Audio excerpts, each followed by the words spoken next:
Disculpen. Entonces, aquí me equivoqué. Esta es la precipitación, que es en milímetros. Y aquí tenemos el caudal, cuando tenemos arriba, que es, bueno, en metros cúbicos por segundo, ¿no? Entonces, esto se llama hietograma, que es un evento. Y un hietograma, ustedes saben que el desfase, aquí hay un lag que se llama, genera, obviamente, dependiendo del tipo de cuenca, pendientes, y sobre todo, hay un dato que se llama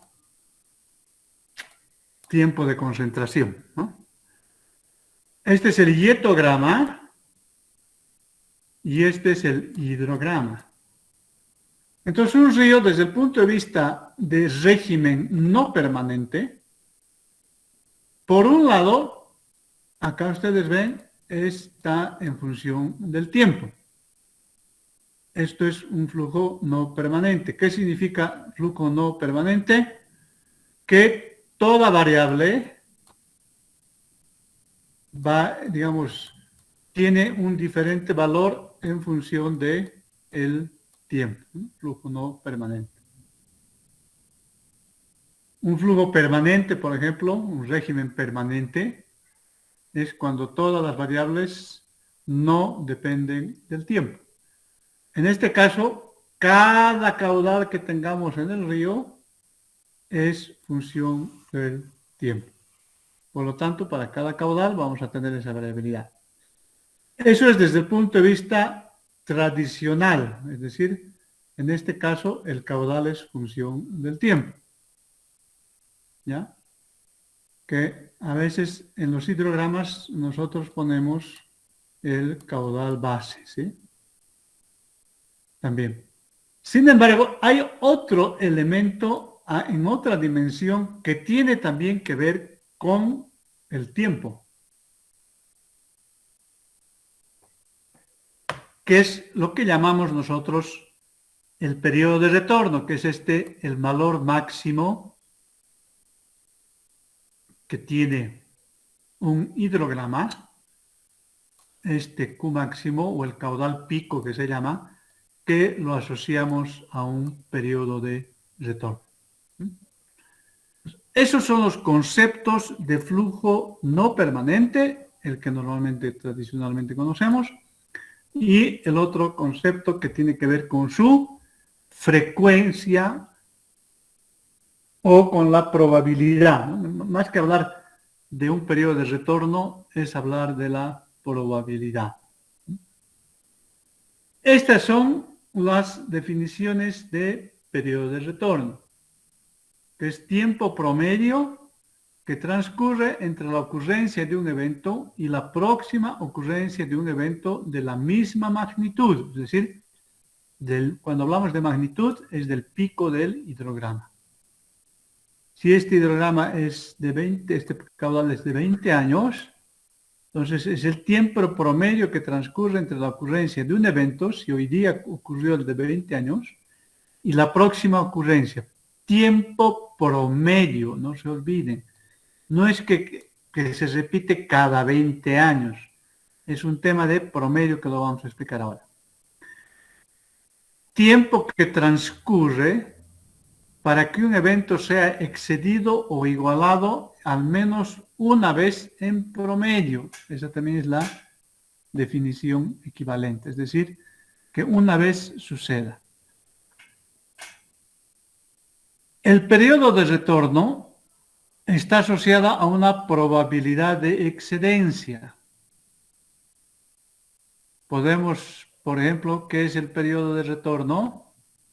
Es 1 dividido por la probabilidad de excedencia. Por lo tanto, la probabilidad de excedencia va a ser 1 dividido entre el periodo de retorno. Si tenemos un periodo de retorno de 100 años, ¿cuánto será la probabilidad de excedencia?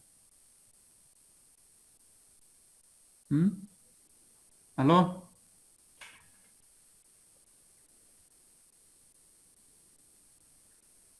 ¿Por qué es importante el periodo de retorno? Porque lo que nosotros queremos es que nuestras medidas, nuestras intervenciones antrópicas en los ríos, no sean afectados. Pero queremos que no sean afectados, ojalá, por todos los caudales, pero tenemos que ponerle un límite. Y por eso es que hablamos, sobre todo en hidráulica de ríos, de que esta obra de toma o esta intervención está diseñada para un periodo de retorno. Es decir, si hablamos de 100 años, significa que es capaz de seguir operable cuando se va a presentar un evento con un periodo de 100 años.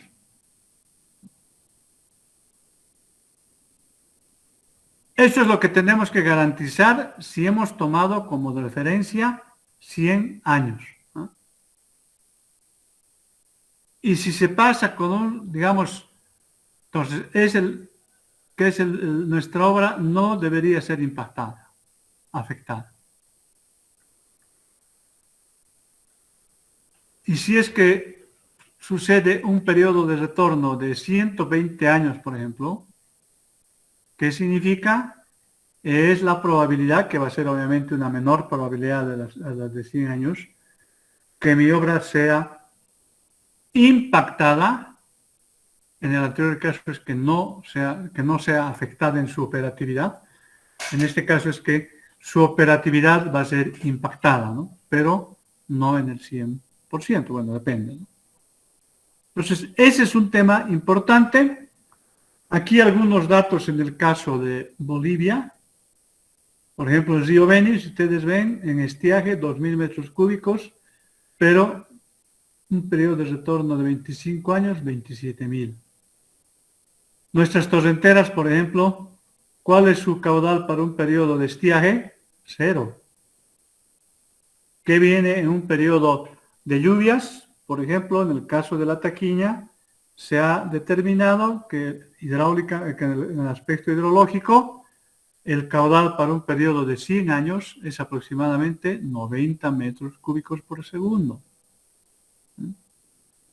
Pero lo que ustedes tienen que entender es, periodo de retornos no significa que si hoy día se presenta, se va a presentar en los siguientes 100 años. Puede presentarse mañana. Ojo.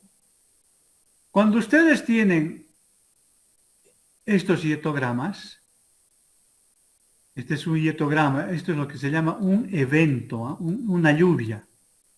Entonces, usualmente lo voy a graficar de una manera muy simple. Ustedes ponen toda su serie, desde el año, no sé, los últimos 30 años,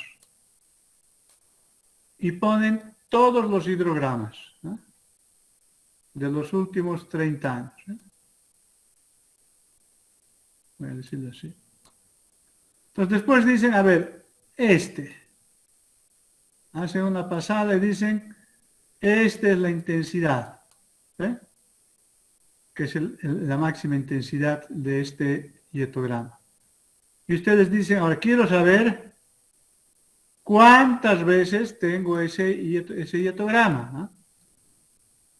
Vamos a, por ejemplo, aquí hay otro, es decir, esto.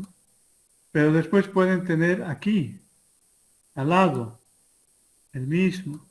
Pueden tener aquí, mucho más cercano, el mismo. Pero pueden tener aquí. ¿Ya? Entonces, cuando hablamos, es el tiempo promedio, lo voy a decir acá, es un T1, estamos hablando de la misma intensidad. Aquí estamos hablando de un T2, de un tiempo 2, un tiempo 3. Entonces, la idea es que ustedes calculan cuál es el tiempo promedio, lo voy a decir muy claro. Esta es la intensidad. La duración es esta. Obviamente, vamos a tener las duraciones. Y las frecuencias son estas. Cada cuánto se presenta. Entonces, ¿qué es lo que nosotros hacemos? Sacamos el promedio de todo esto. Y les da, digamos, 30 años. Perfecto. Este de 30 años significa que puede presentar, si ustedes se fijan, tiempo promedio, o al menos una vez en promedio. Es decir, no es que sea cada 30, cada 30, cada 30 y cada 30. No. Si este promedio sale 30, significa que este evento tiene ese caudal máximo. Bueno, esta es la intensidad, ¿ya? Esta es la duración y ustedes saben, esta es la frecuencia, ¿no? Con la que se repite. Entonces, ustedes obtienen intensidad, duración, frecuencia. Si ustedes se fijan, si hablamos de que nos sale 30 años, entre comillas, lo ideal es que esto sea 30 años, ¿ah? Pero el promedio nos ha salido 30 años. Quizás este es 20 o 40, digamos. Este parece que es 10, este parece que es 10, este parece que es 50. El promedio es 30 años, es decir, en promedio. No es que cada 30 años se va a dar. Por eso es que se habla de una probabilidad, ¿no? ¿Ya? Ese es el concepto de intensidad, duración, frecuencia, y a partir de ello, a través de los coeficientes de escorrentía en la cuenca de aporte, aquí, en esta zona, ustedes calculan los caudales. Caudal medio o el caudal base, depende de cuál ustedes tomen como referencia, y el caudal del periodo de retorno, ¿no? Es decir, en el pic. Sin embargo, cuando nosotros vamos a diseñar una obra, elegimos un periodo de retorno. Yo quiero que mi obra tenga una vida útil de, perdón, 50 años. ¿Ah? ¿Ah? Esto es lo que yo quiero que... Y la pregunta es, ojo, vida útil, 50 años. Pero yo quiero que mi obra sea capaz de seguir operativa cuando se le presente un periodo de retorno, un caudal pico de 100 años.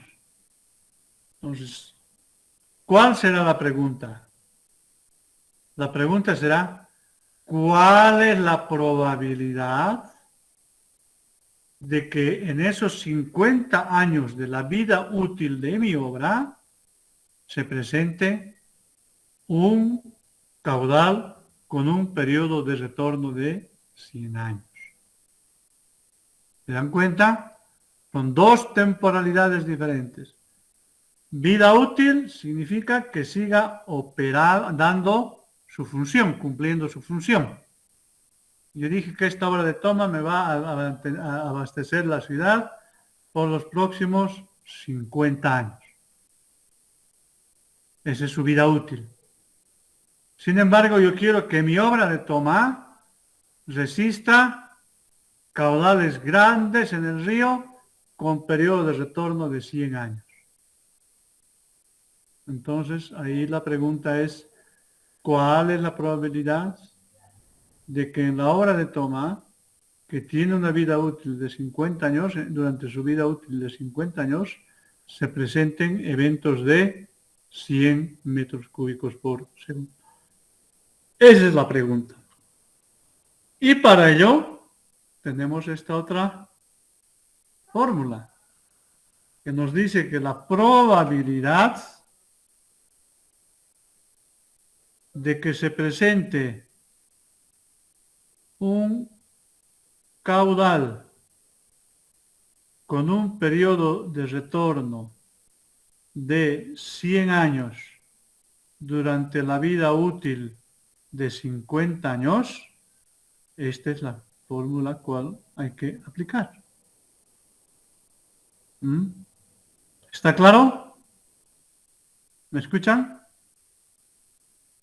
¿Está claro? Pregunta. ¿Cuál es la probabilidad de que en este río que estamos hablando, cualquiera sea, de que se presente un caudal con un periodo de retorno de 50 años. ¿Cuál sería la probabilidad?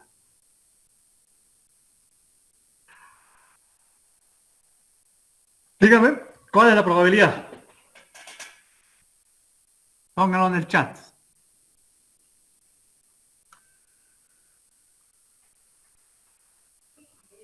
¿Está claro? ¿Está clara la pregunta? ¿Cuál es la probabilidad de que en este río, en cualquiera de los ríos, se presente un caudal de un periodo de retorno de 50 años? Para eso aplico la primera fórmula. Probabilidad es igual a 1 sobre periodo de retorno. Si es 50 años, ¿cuál será la probabilidad? 1 dividido entre 50. ¿Cuánto es? 2%. ¿Sí? ¿Aló?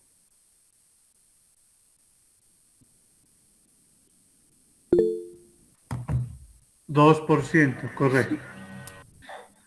Bien. ¿Cuál será la probabilidad de que se presente el caudal con un periodo de retorno de 100 años?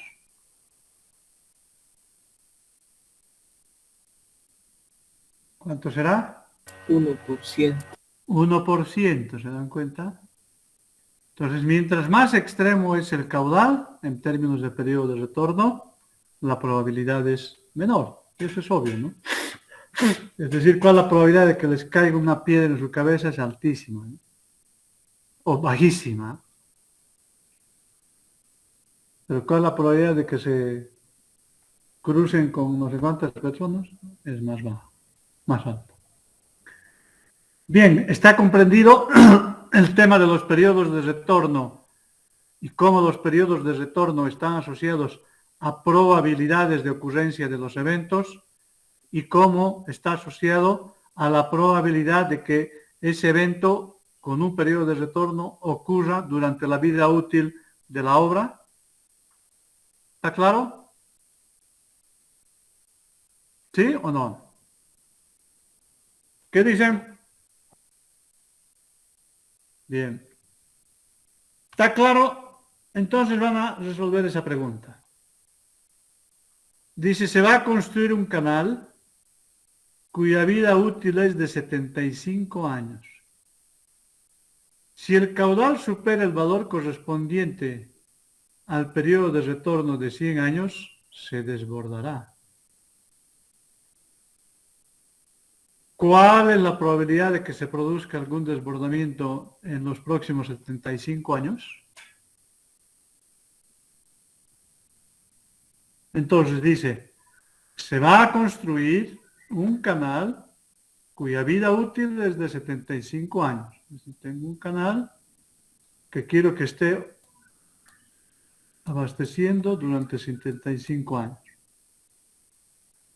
Si el caudal supera el valor correspondiente al periodo de retorno de 100 años, se desbordará. ¿Sí? Si yo tengo un caudal de 100 años, se va a desbordar. Este es vida útil. Y este es periodo de retorno. La pregunta es, ¿cuál es la probabilidad de que se produzca algún desbordamiento en los próximos 75 años? ¿Está claro? Bien. Tienen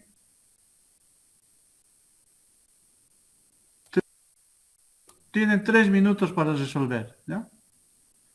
Son las 16:19, digamos 16:20, nos vemos a las 16:20. ¿Cuántas son? 24 alumnos, 24 respuestas menos. 4 respuestas, ¿ya? ¿Está clara la pregunta o la ponemos al Classroom? ¿Aló? Está claro, Inge. ¿Listo? 3 minutos hasta las 16:23.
les fue? ¿Resultados? A ver, pónganlo en el chat. Vamos, resultados. ¿Cuánto han sacado? ¿Cómo? ¿Ya han hecho el ejercicio o no han hecho? Resultados. 0,75. A ver. Un ratito.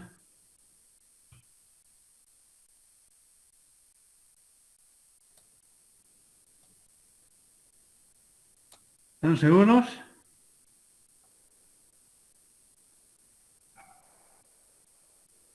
Cero, 529, dice.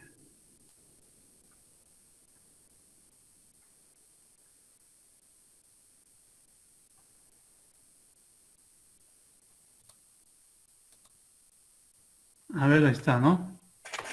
¿Se ve en la pantalla? Sí, ¿no? ¿Aló? 53%, ¿sí? A ver, ¿qué dicen? Hay uno que sí. 53%, 75%, hay Jason, algún... A ver, Jason, ¿es un error de cálculo o es un error de... Esto es, ¿no? La probabilidad sería 1 menos 1 dividido entre el periodo de retorno, que es 100 años, durante una vida útil de 75 años. Es decir, la probabilidad de que se presente un caudal con un periodo de retorno de 100 años dentro de los 75 años de vida útil es de 53%. ¿Se dan cuenta? Entonces, mientras menor es la probabilidad, menor es el periodo de retorno, obviamente va a estar con mayor probabilidad de ocurrencia. Hay una pregunta que es bien interesante. Y a ver, eso es para examen. Acá dice, se va a construir un canal cuya vida útil es de 75 años, ¿no? Perfecto, mi canal va a ser 75 años. Si el caudal supera el periodo de retorno, se desbordará. Entonces, ¿cuál es la probabilidad de que se produzca algún desbordamiento? Tanto. Y si yo les digo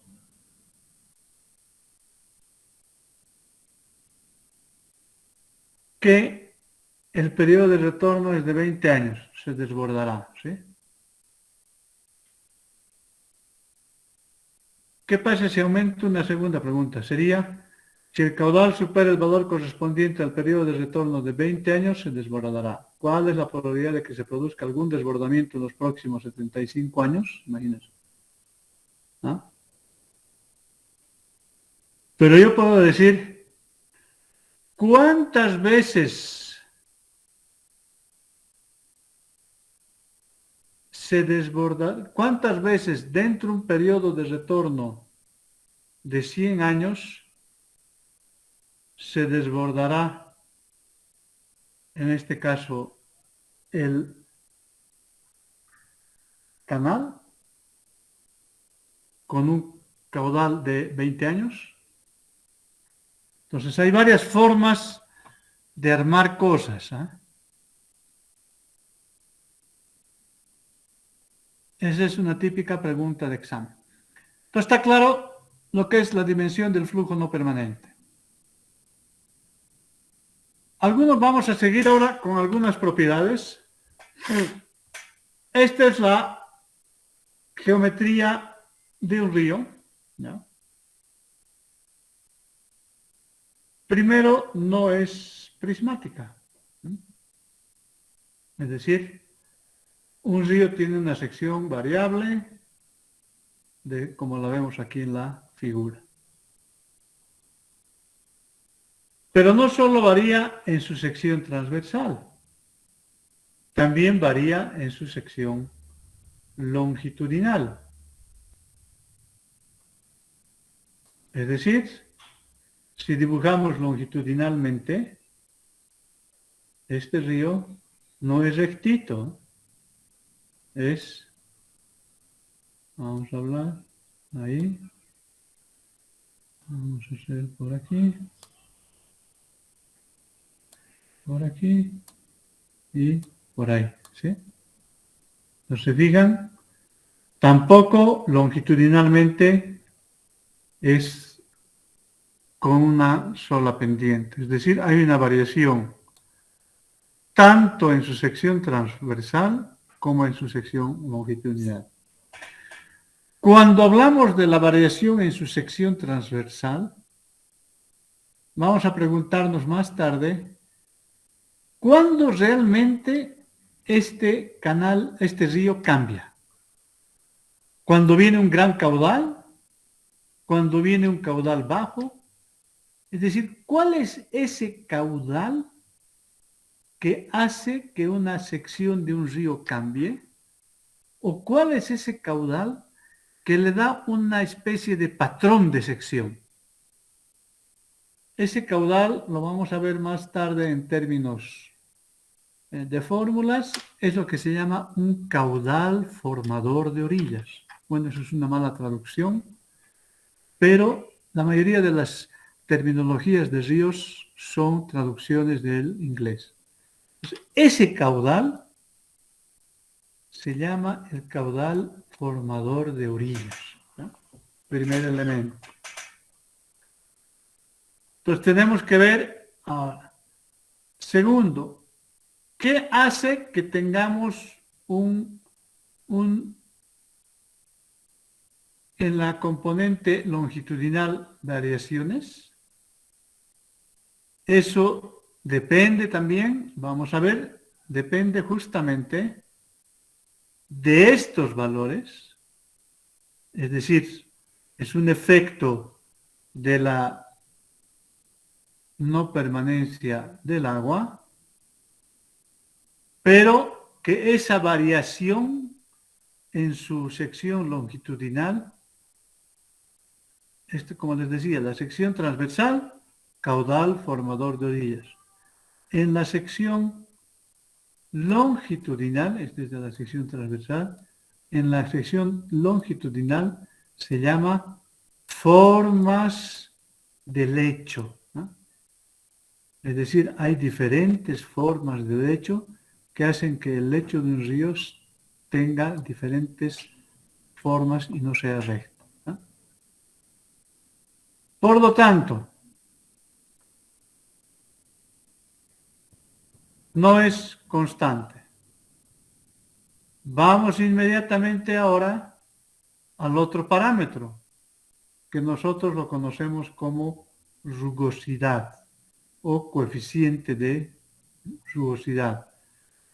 Normalmente nosotros estamos asociados al concepto de Manning.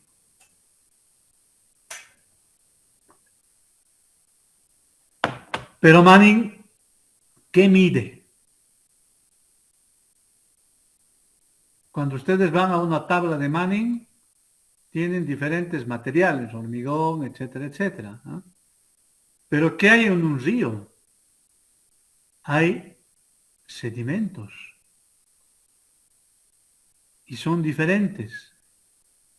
Entonces, solo en el lecho del río hay una rugosidad. Si seguimos yendo a la banquina, habrá otro tipo de material, por lo tanto, otra rugosidad. ¿Pero a qué está asociado? A el material del lecho, no a lo que encontramos en una tabla como en la hidráulica tradicional. Pero ese material del lecho, ¿qué es? En el caso de un río, ese material del lecho es una granulometría, es decir, es una distribución de diámetros, ¿no? Que la granulometría nos da el valor de un diámetro de sub i, cuál es su porcentaje en peso, ¿no? Sin embargo, este es un proceso aleatorio. Hoy día paso una crecida, me deja una granulometría.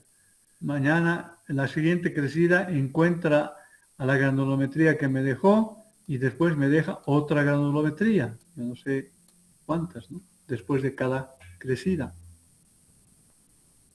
Por lo tanto, si ustedes analizan, de aquí para acá, arriba, ¿qué es? Es un fenómeno estocástico. No es como en la hidráulica clásica, que nuestro N es fijo, que nuestra sección es rectangular, que nuestro perfil longitudinal es plano. Todo esto es probabilístico. Cómo se depositan los sedimentos, cuándo se presenta este caudal formador de orillas. Pero además hay otros elementos que también influyen en la rugosidad, la presencia de arbustos o árboles o arbustos, ¿no? Entonces hay una serie de elementos que condicionan el coeficiente de rugosidad. La pregunta es entonces, ¿qué N utilizamos? ¿O qué N equivalente? Vamos a ver más adelante cómo determinar justamente esas rugosidades en el caso de ríos. Porque esa rugosidad tiene que depender de la granulometría del río. Con esos elementos, a nosotros nos interesan también algunas variables hidráulicas, como sedimentológicas. Por ejemplo, una variable hidráulica que todas las veces nosotros nos interesa conocer como primera cosa es la altura de escurrimiento. Primero, que esta altura va a depender, sabemos, de el tipo de rugosidad. El tipo de rugosidad es cambiante, por lo tanto, tendremos su afectación. Sin embargo, no nos olvidemos que esta altura, ¿a qué está condicionada? ¿Se acuerdan que vimos un hietograma, un hidrograma? ¿Sí? Ese es un hidrograma. ¿Y cuál es la particularidad? Si yo pongo un Q1, este Q1 viene acá, se produce en este tiempo 1. Continúa el caudal hasta llegar al caudal pico con un cierto periodo de retorno y va bajando y tiene en un tiempo T2, que es diferente al T1, vuelve a presentarse el mismo Q1. La pregunta es, en esta sección del río, cuando este Q1 se genera en el T1, tiene una altura de escurrimiento.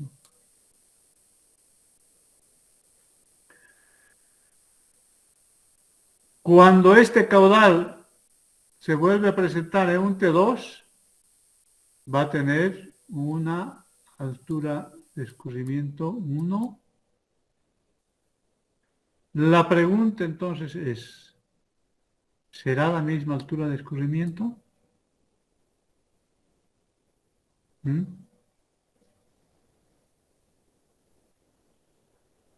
En el caso de un río, no. Cuando nosotros estamos en la hidráulica clásica, ¿qué tenemos?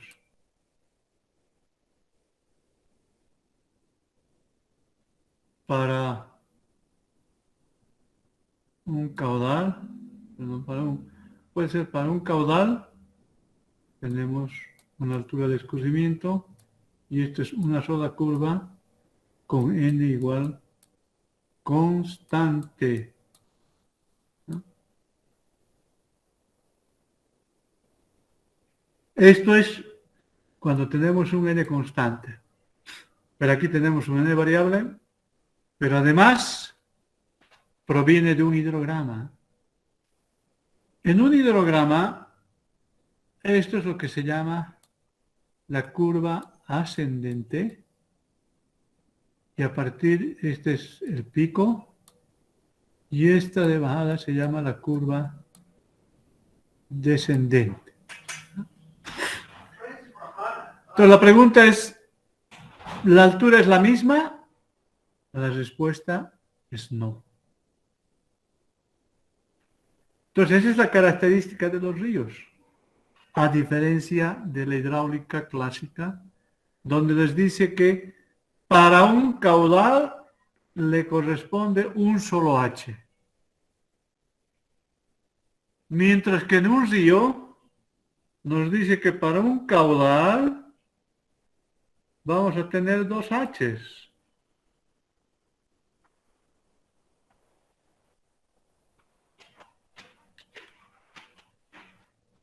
Un H1,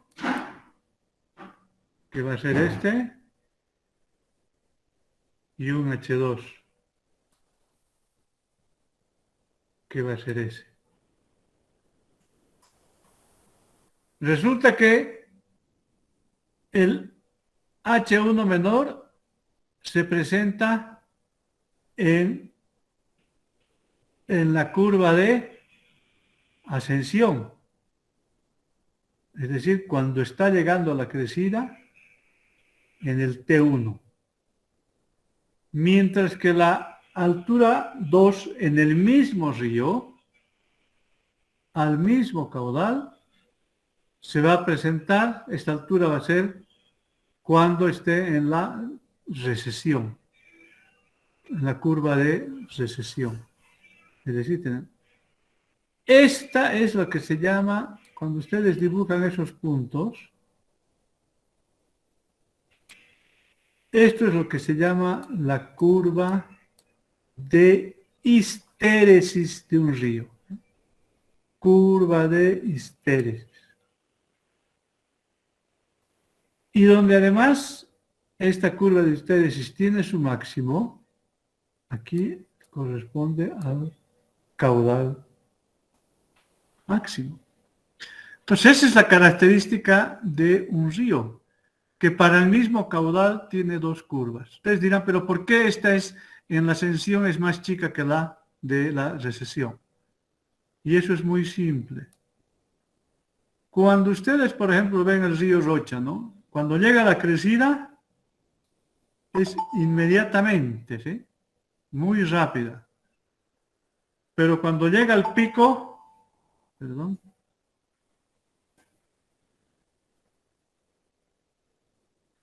cuando llega al pic, ¿se han fijado? La crecida llega rápido, pero para que después esa crecida disminuye es bastante lenta, ¿sí?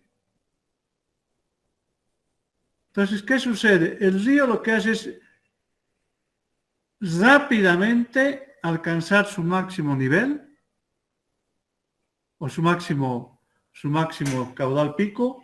Se van a fijar en las curvas en general. Esto es este es más pequeño que este. Es decir, el río rápidamente alcanza el caudal pico en la curva, esa es la curva de ascensión, y con una cierta altura. ¿Ah? Sin embargo, cuando llega al pic, se han fijado, la bajada del río siempre toma mucho más tiempo que la subida. ¿Qué significa eso? Es como que el río llega al caudal pico alto y de ahí trata de mantener esa su distancia o su altura. Obviamente para mantener esa altura es como si una onda de atrás vendría y yo me paro, ¿no? Entonces reboto y obviamente el agua va a aumentar el nivel, ¿no? Y va a bajar suave. Por eso es una curva, es una histéresis, ¿no? Aquí tienen una relación, por ejemplo, entre caudal líquido y caudal de sedimento. Cuando estamos en la curva de ascensión, por ejemplo, la cosa es diferente. El transporte de sedimento es alto. ¿Por qué? Porque el río llega, agüita limpia, con alta capacidad de erosionar, por lo tanto, me agarro la mayor cantidad de sedimento. Al contrario, esta es la curva de ascensión. Cuando estoy descendiendo, primero voy a tratar de demorarme lo más que pueda, como decir, resistirme, y para resistirme voy a generar una mayor altura, va a ser la consecuencia. Pero la otra consecuencia que es que mientras más me resisto, ¿qué pasa con el caudal? Disminuye. Perdón, el transporte de sedimentos disminuye. Entonces, así tenemos una serie de variables que nosotros podemos ir analizando en un río.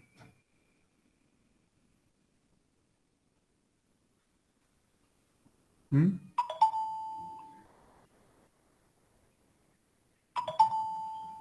Obviamente que todo esto está muy ligado a lo que expliqué anteriormente, el área de aporte. Entonces, si ustedes ven, esas son las características de un río estocástico, dos alturas para el mismo caudal, etcétera, etcétera. Entonces, ¿consultas acá?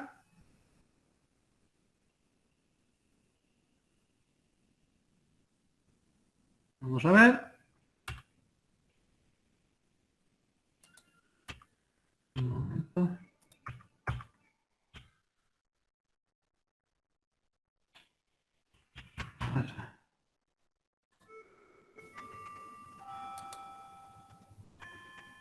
Un momento. A ver.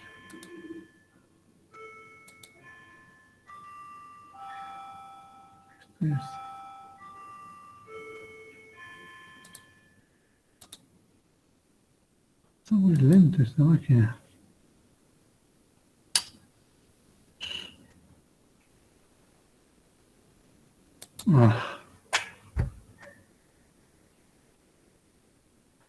Entonces, ahora vamos a ver, voy a ver unas cosas en un segundo.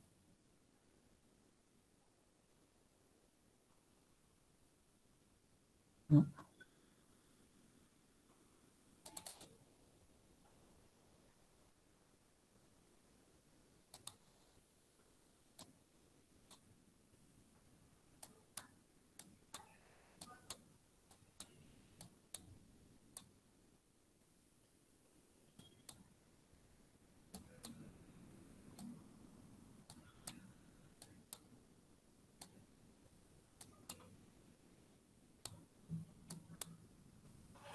Bien, vamos a ver un video.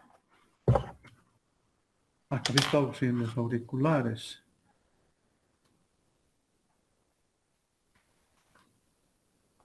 Un momentito, por favor.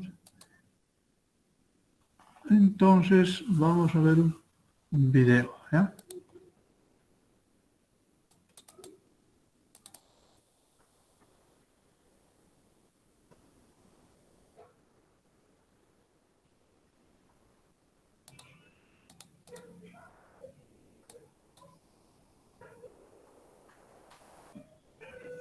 A ver, un ratito, ahora qué tengo que hacer con esto.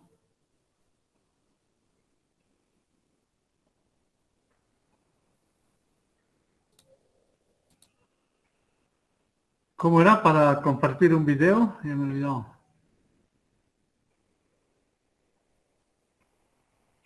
Tengo que compartir la pantalla, ¿sí? Ya.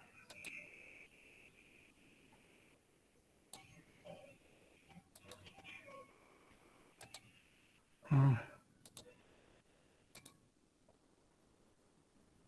ya.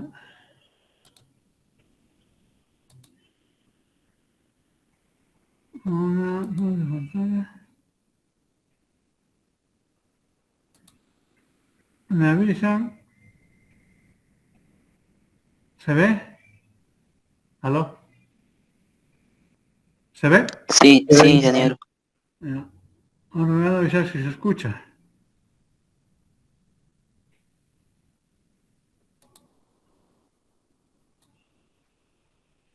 A ver.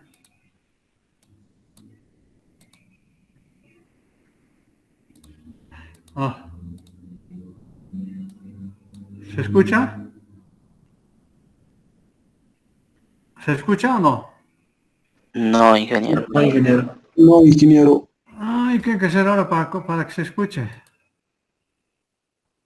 Creo que sin auricular tiene que ser, así en voz, en alta voz creo que se escucha. A ver, vamos a hacer eso. Ingeniero, ¿podría agarrar el video, arrastrarlo a una nueva pestaña de aquí del navegador y desde el navegador poner... Ah, ya, pero no es un archivo. no importa, MP4 es, ¿no? Ya, así creo que sí, eso hay que hacer. Tienes razón. ¿Ves? Ustedes son buenos. Arrástrelo hacia una nueva pestaña. Ahí. Sí. Ese, ya. Y ahora en el Meet ponga compartir la pestaña. Ahora, sí, ahora ya.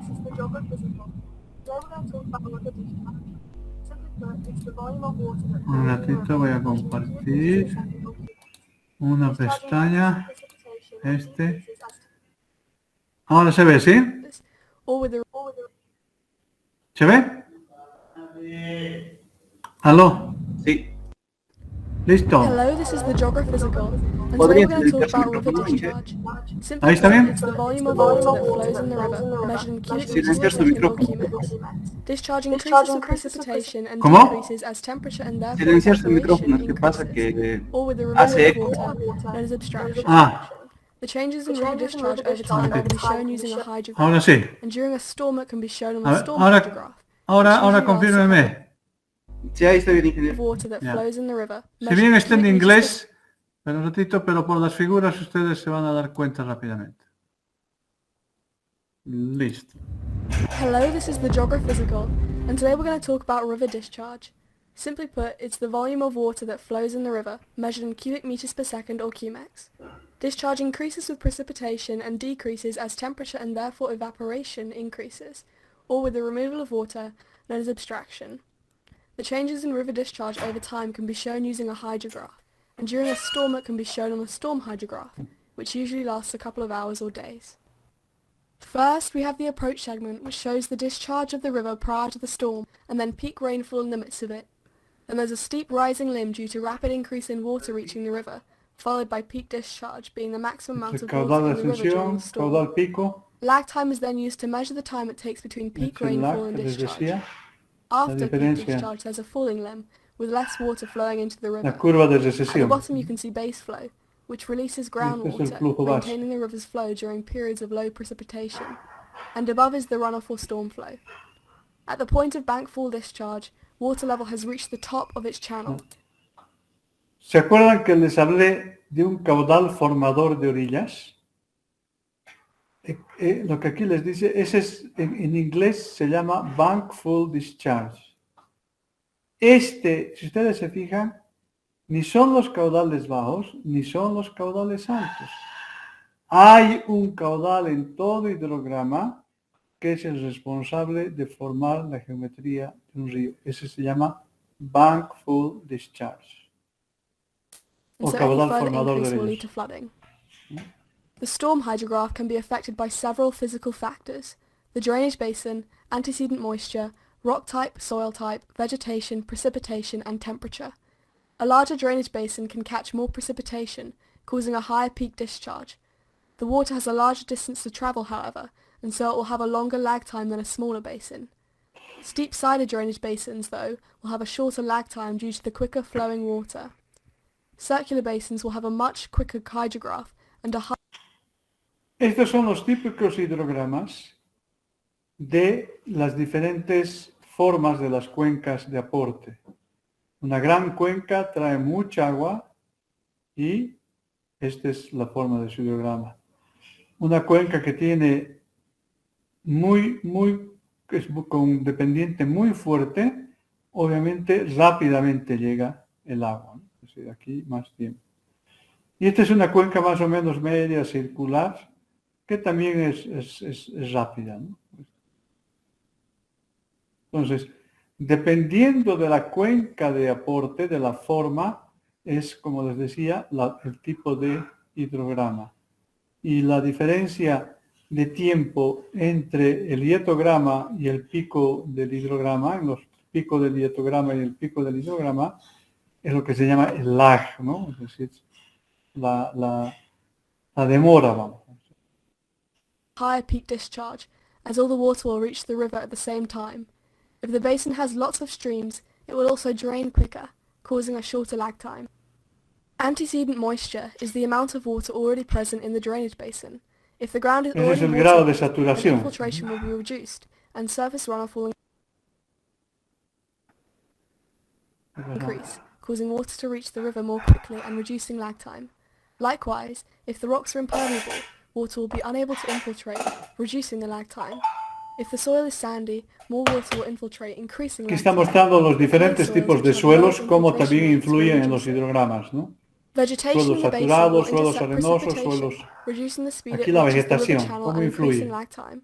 The more vegetation there is, the more water is lost through transpiration and evaporation, reducing peak discharge.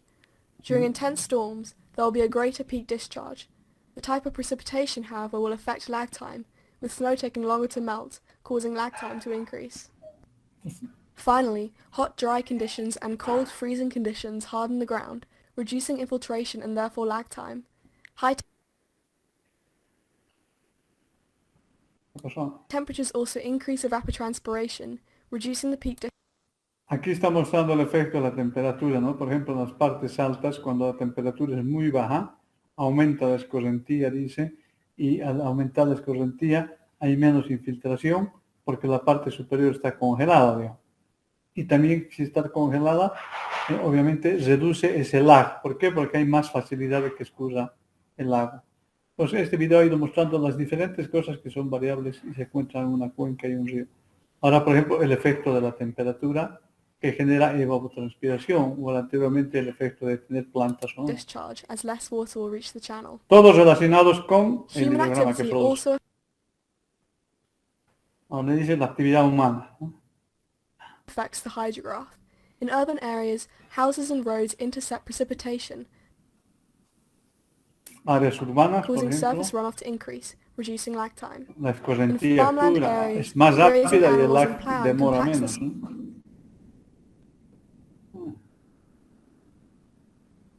Este es el tipo de uso soil, reducing interception and therefore lag time. agrícola. Ajá.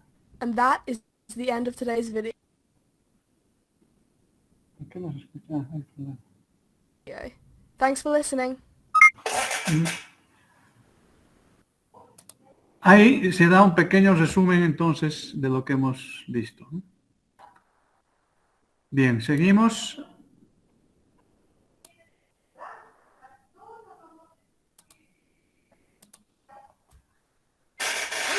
¿Se ve la pantalla? Sí, genial. Bien, seguimos. Entonces, ya hemos visto todas las características en términos de su variabilidad, ¿eh?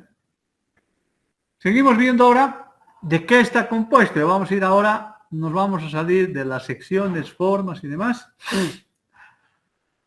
Un río, resulta que es siempre hay tres cosas, ¿no? Flujo de agua y sólidos. ¿Se acuerdan cuando vimos los primeros videos? Uno es caudal líquido, ¿eh? Aquí. Tiene esta foto, por ejemplo, ustedes pueden ver, el agua es cristalina, ¿eh? Es transparente. Entonces, aquí solamente hay un escurrimiento de agua. Pero también hay caudal líquido más sólido, es decir, agua con transporte de sedimentos. Y cuando tenemos un caudal que es líquido más sólido juntos, pero como un solo elemento compacto, ahí hablamos, que dijimos, ¿se acuerdan? Aluviones. Entonces, esos son los tres tipos de elementos que vienen al río. ¿Cuál es la diferencia? Aquí, limpio. ¿Sí?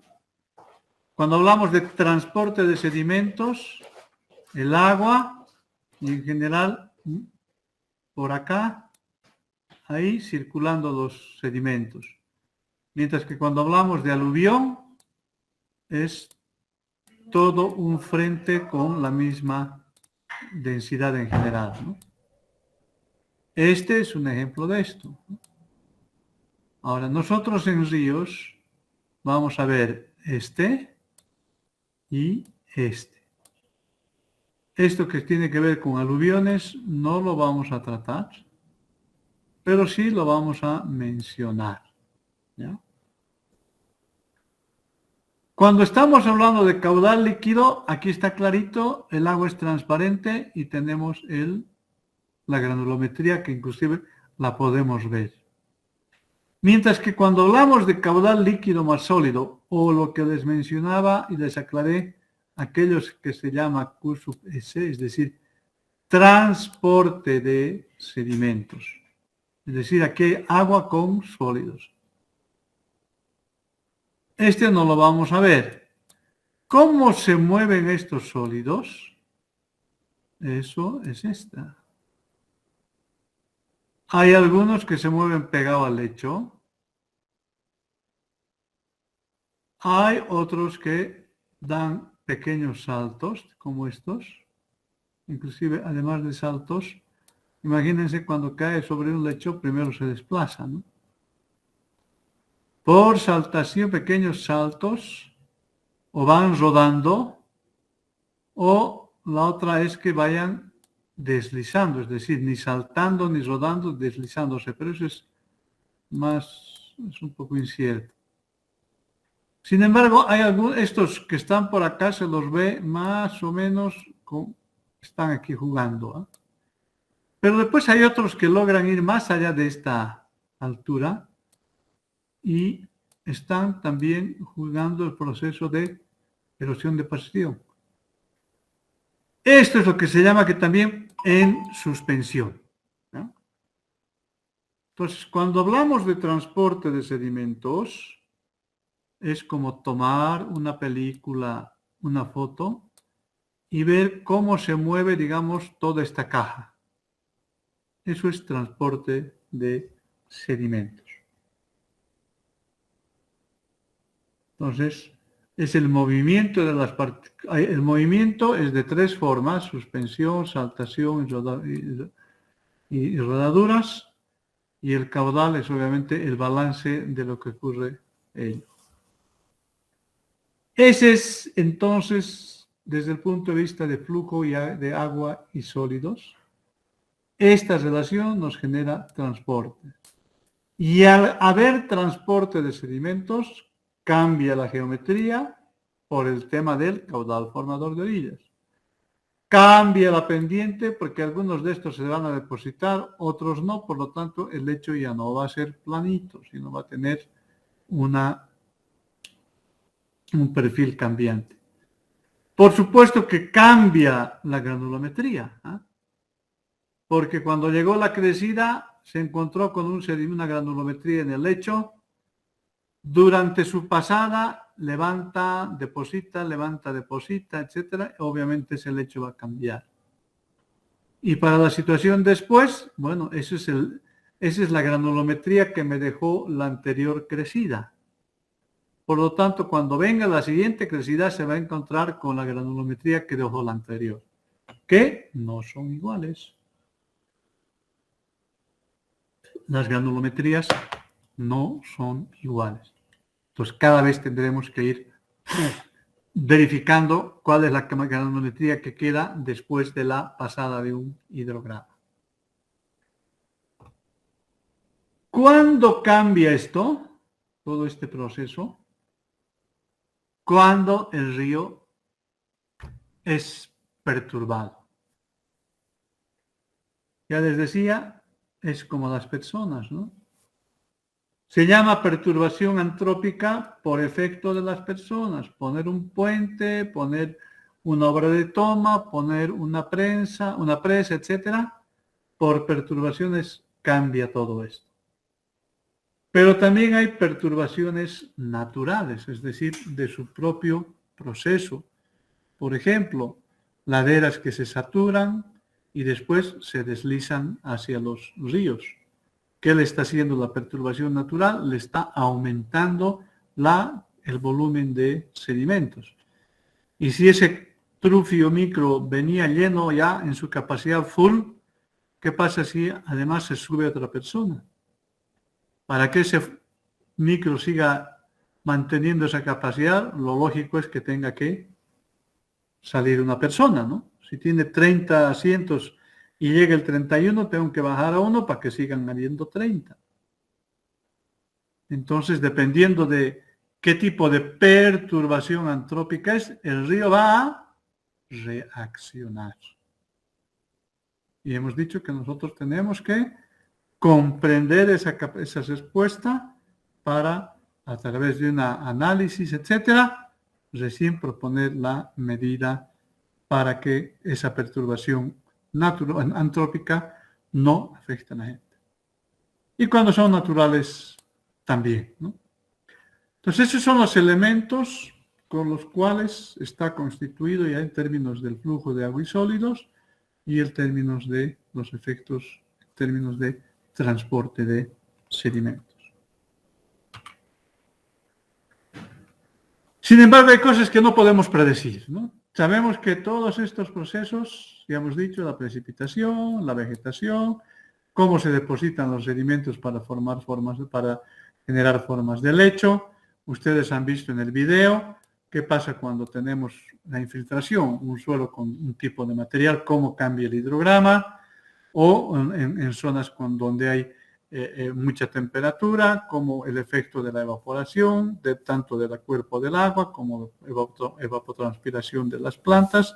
También hemos visto en el video qué pasa con el tipo de suelo que está condicionado a la infiltración, escurrimiento, etc. Es decir, todos estos son elementos determinísticos, pero nosotros necesitamos cuantificar.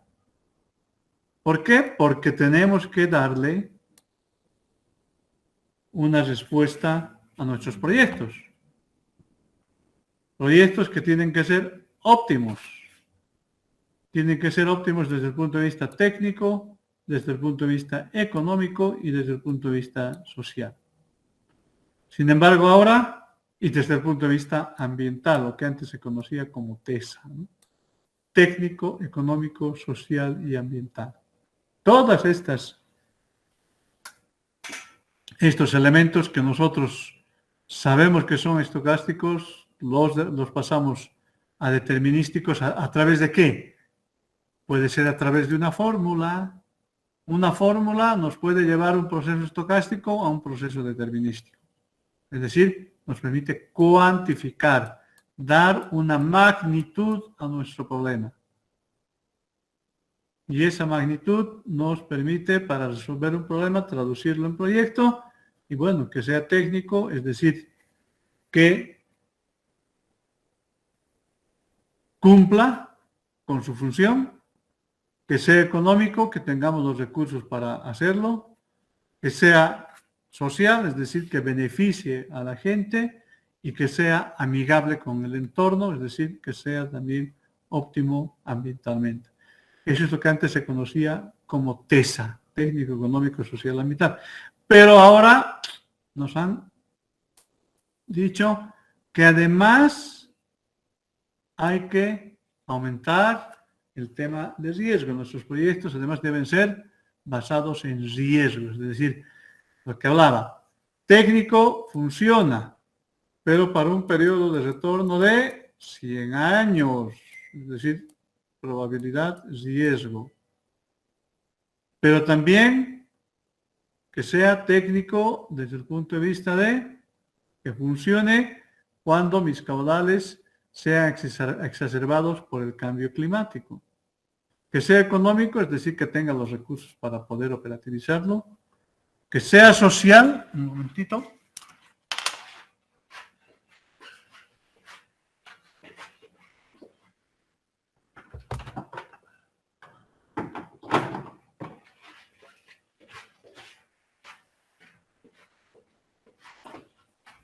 Social que beneficie a la gente. Ay. Se rompió el vídeo.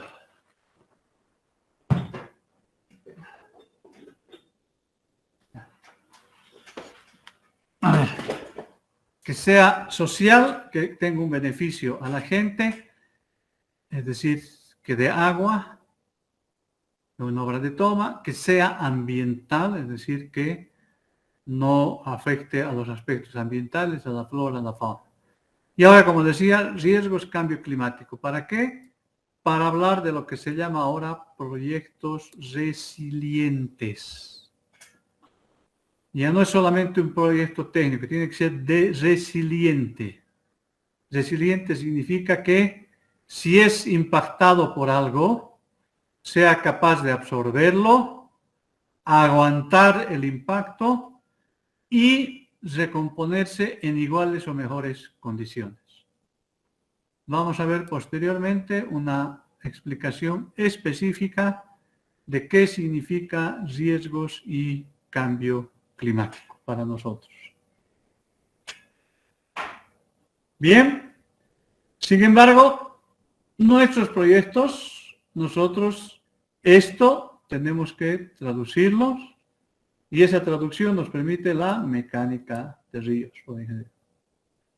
Costo-beneficio, es decir, que sea eficiente, es decir, que cada peso que cueste nuestra medida rinda el mayor beneficio.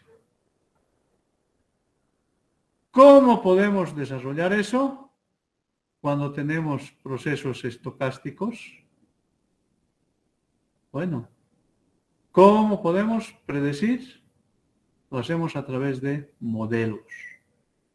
El mejor modelo es la realidad, la naturaleza. Es el modelo escala 1 a 1. Sin embargo, ¿cuál es la diferencia? Que vamos a tener que esperar que llegue la crecida, etcétera, etcétera. Hay dos formas de poder hacer este paso de lo estocástico a lo determinístico. Mirar la realidad, es decir, de escala 1 a 1, o transformar y tratar de representar las variables que nos interesan a través de ¿qué? De un modelo. Y esos son los modelos físicos. Es decir, a través de una construcción a una cierta, aquí la variable clave es la escala. A una cierta escala, 1 a 10, 1 a 100, 1 a 20, y ahí medir. Pero también, si no quiero, también esto se puede predecir con modelos matemáticos. ¿Qué es un modelo matemático? Una fórmula. Obviamente nosotros no tenemos tiempo para medir la realidad.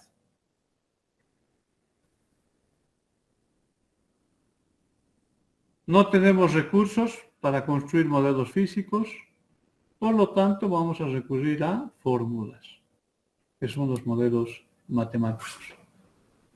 Entonces, una fórmula o un modelo a escala o un monitoreo de la realidad. ¿Esto qué significa? Medición, ¿no? Y después al final del curso vamos a ver cómo se mide el transporte de sedimentos. Porque eso nos permite cuantificar. En los modelos yo mido con mi escala, con lo que sea, cuantifico. Sustituyo los datos que me pide la ecuación, cuantifico. Voy al río, mido el caudal, mido los sedimentos, cuantifico. Y si yo puedo cuantificar, entonces puedo dimensionar mi obra. ¿Está claro? Bien. Tema de riesgos, esto lo vamos a dejar para la siguiente clase porque esto es un poquito, quiero hacerlo con detalle. ¿Está bien? ¿Preguntas? Bueno. ¿Alguna pregunta? ¿Se entiende? Por favor, me dicen. ¿Aló? ¿Aló, aló? ¿Se entiende, ingeniero? Perfecto. Díganme, ¿todas estas cosas ustedes de alguna manera ya la vieron o en porcentaje es necesario que les vaya mencionando? No todo, yo creo, pero o está claro así. Está bien así, ingeniero. ¿Qué dicen? A ver, Neisy, Barbolín, María Luz, Marcial Aguayo, Daniela, William, Milton. Está bien así, ingeniero. ¿Ah? Las estudiantes, ¿qué dicen? No las escucho.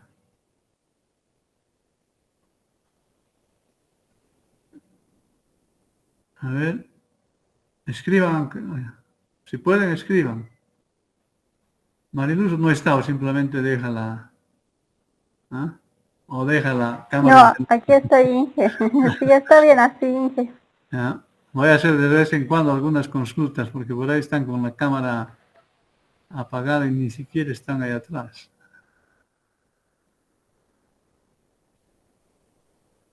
Seis por 4, 24 tenemos. A ver. Neisy Barbolín está. Chayán Valdivia. Creo que no. Me encuentro, ingeniero. Ah, bien. Muy bien. Si no hay preguntas y no hay respuestas, vámonos al fin de semana. ¿Listo? Nos vemos el lunes. Que tengan buen fin de semana. Hasta luego, ingeniero. Hasta luego, Inge. Gracias. Hasta luego. Hasta luego, Inge. Hasta luego.